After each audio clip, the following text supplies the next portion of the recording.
Hello foodies, welcome to Pishi food story and I am your host Pishi. এই চ্যানেলের ভিডিওর theme হলো নতুন নতুন খাবার প্রেজেন্ট করা, সেই সাথে খাবারের ব্যাকগ্রাউন্ডের স্টোরি শেয়ার করা।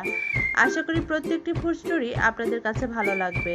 চলুন তাহলে শুরু করি আজকের ফুড স্টোরি। আজ ছিল প্রচণ্ড বৃষ্টি। গতকাল রাত থেকে এত বৃষ্টি হচ্ছে, অনবরত বৃষ্টি হয়েই যাচ্ছে। সকালবেলা উঠে প্রথমেই রান্না করলাম ডিম খিচুড়ি। সাধারণত সকালে রুটি বা পরোটা খাওয়া হয়, আজকের সকালটা ভিন্ন রকম। যেহেতু বৃষ্টির দিন, খিচুড়ি খাওয়ার মজা আলাদা। ঝটপট মুসুর ডাল ও ভাতের চাল দিয়ে রান্না করে ফেললাম ঘরোয়া স্টাইলের ডিম খিচুড়ি। এরপর হলো দুপুরের খাওয়া দাওয়া।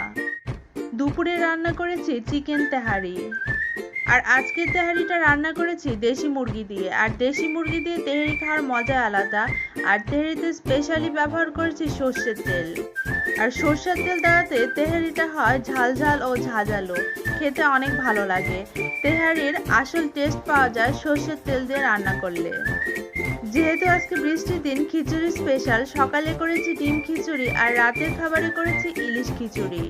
পোলার চাল, মুগ ডাল, মুসুর ডাল ও ইলিশ মাছ সব দিয়ে খিচুড়ি রান্না করেছে। আর ইলিশ মাছ এমন একটা মাছ, এতে বেশি মশলা দিলে কিন্তু খেতে ভালো লাগে না। খুবই কম মশলা দিয়ে মাছটা রান্না করে তারপর খিচুড়িতে অ্যাড করেছে, খেতে অনেক ভালো লেগেছে। তো ফুডি ফ্রেন্ডস, এই ছিল আজকের বৃষ্টির দিনের ফুড স্টোরি। সারাদিন খিচুড়ি আর খিচুড়ি। বৃষ্টির দিনে খিচুড়ি খাওয়ার মজাই আলাদা, তাই সারাদিন খিচুড়ির উপরেই চললো। আর ভিডিও ভালো লাগলে অবশ্যই লাইক, কমেন্টস আর বন্ধুদের সাথে বেশি বেশি করে শেয়ার করবেন। সেই সাথে যারা আমার চ্যানেলের নতুন দর্শক, চ্যানেলটিকে সাবস্ক্রাইব করে পাশে থাকা বেল বাটন প্রেস করবেন। আর এই বেল বাটন প্রেস করার মাধ্যমে আমার চ্যানেলের নতুন নতুন ভিডিওর নোটিফিকেশন সবার আগে আপনারা পেয়ে যাবেন।